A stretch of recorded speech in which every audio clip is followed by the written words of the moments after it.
할렐루야, 평안하셨죠? 꿈 내 마음의 거울 시간입니다. 오늘은 꿈을 어떻게 기록하는 방법에 관해서 말씀을 드리고자 합니다.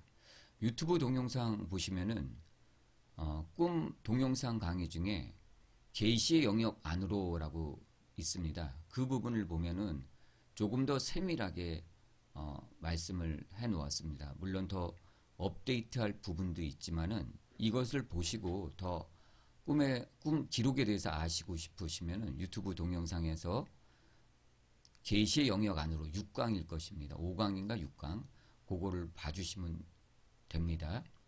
자, 오늘은 일단은 책의 내용대로만 거기에다가 조금 제 생각을 더해서 말씀을 드리도록 하겠습니다. 성경에 보면은 하나님께서는 많은 선지자들에게 기록하라라고 말씀하셨습니다. 에레미야 선지자, 하박국 선지자, 그 외에도 많은 선지자들에게 기록하라고 말씀하셨고 또 요한 사도에게도 기록하라라고 말씀하셨습니다. 그러므로 우리가 계시의 영역 안으로 들어감에 있어서 가장 중요한 첫 단추는 바로 기록하는 것입니다.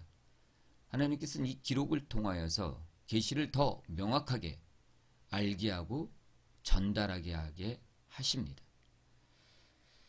자, 그렇다면 우리는 꿈을 어떻게 기록해야 할까요?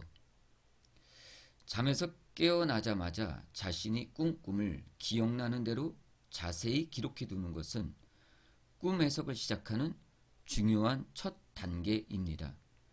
다니엘의 경우는 달랐지만 우리는 바벨론의 일반 술객들처럼 꿈 내용을 모른 상태에서는 아무리 능숙한 꿈 해석 기술을 지니고 있어도 꿈을 해석할 수가 없기 때문입니다.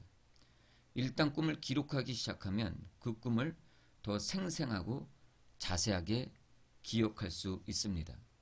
우리가 꿈을 기록하기 전에는 그냥 꿈을 생각만 하고 넘어간다면 자세하게 생각이 안 납니다.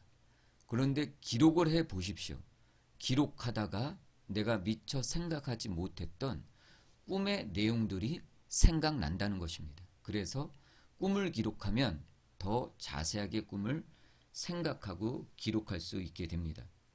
성실하게 꿈을 기록한다는 것은 사실 자체가 꿈이 자신의 삶에 매우 중요하다는 것을 인정하는 것입니다. 자, 꿈을 기록할 때 얻는 유익이죠. 꿈이 하나님의 음성을 듣는 하나의 통로라는 것을 내가 받아들이고 있다는 증거입니다.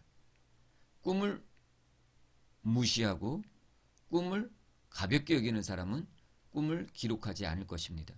그렇지만 꿈이 중요한 하나님의 음성의 통로라는 것을 아는 사람이라면 꿈을 기록하게 됩니다. 또한 꿈을 기록함으로 해서 얻는 유익은 영의 세계를 보는 훈련을 시작하게 되는 것입니다.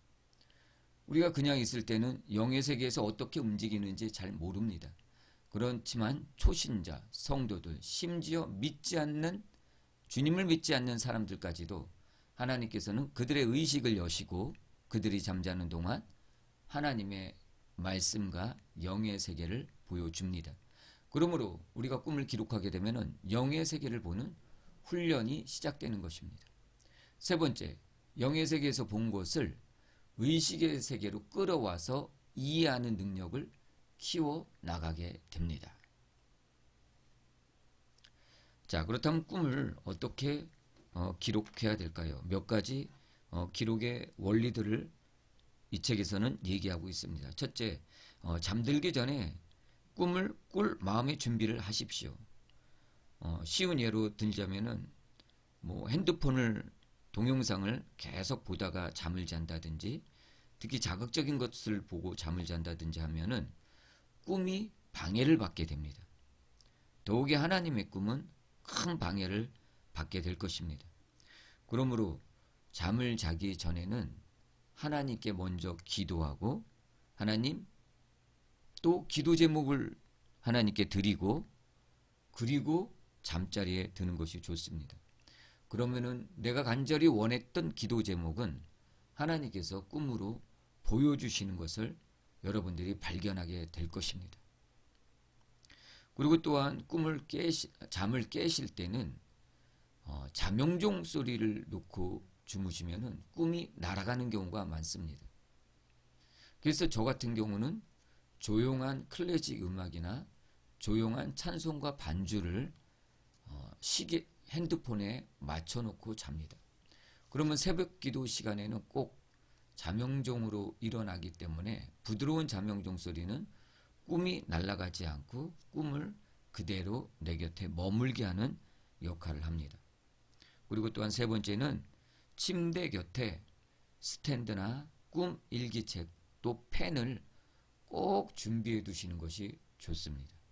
그래서 깨자마자 간단하게 기억나는 상징들만 일단 적어놔도 후에 꿈을 기록하는데 쉽게 생각이 나게 될 것입니다. 자, 이제 꿈을 여러분들이 적을 때 주의할 점들이 있습니다. 꿈을 적을 때 대부분의 사람들이 꿈 문의를 하시는 거 보면 스토리만 딱 적으시는 분들이 있습니다. 근데 그 스토리만으로는 더 명확한 꿈 해석이 되지 않습니다. 왜냐하면 상징 하나의 해석을 유도하지 않기 때문입니다. 하나의 상징이더라도 여러 가지 해석이 나올 수 있기 때문입니다. 또한 꿈을 적을 때는 성경이 얘기하고 있는 바 하나님께서 계시를 보여주실 때 여러 장면으로 보여주시는 경우를 우리는 성경을 통해서 볼 수 있습니다. 이렇듯 여러분들이 꿈을 적을 때도 장면과 장면을 구분하는 것이 좋습니다. 물론 한 장면으로 되어 있는 꿈이라면 구태여 구분할 필요는 없을 것입니다. 또한 등장인물의 행동, 등장인물이 했던 행동 중에 상징으로 쓸 것이 있는가, 이런 것들을 기억하고 적는 것이 좋습니다.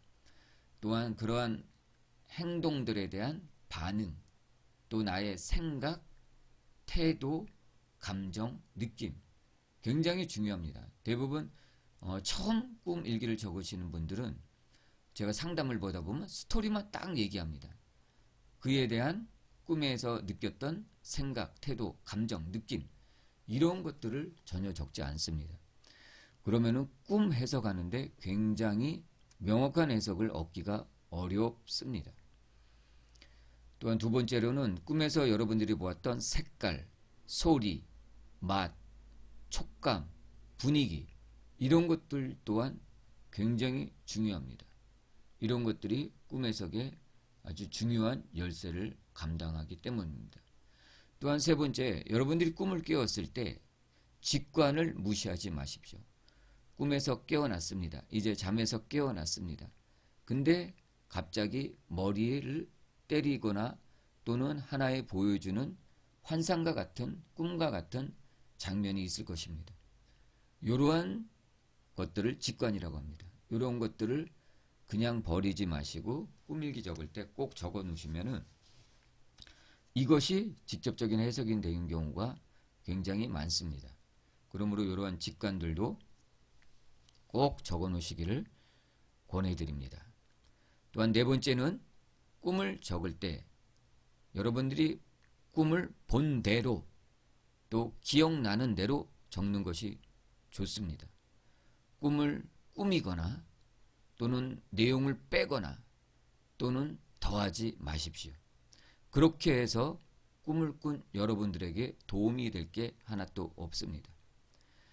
명확한 해석 또 명확한 하나님의 음성을 듣길 원하신다면 여러분들이 꿈에서 본 대로 느낀 대로 빼거나 더하지 말고 꾸미지 말고 적어야 될 것입니다.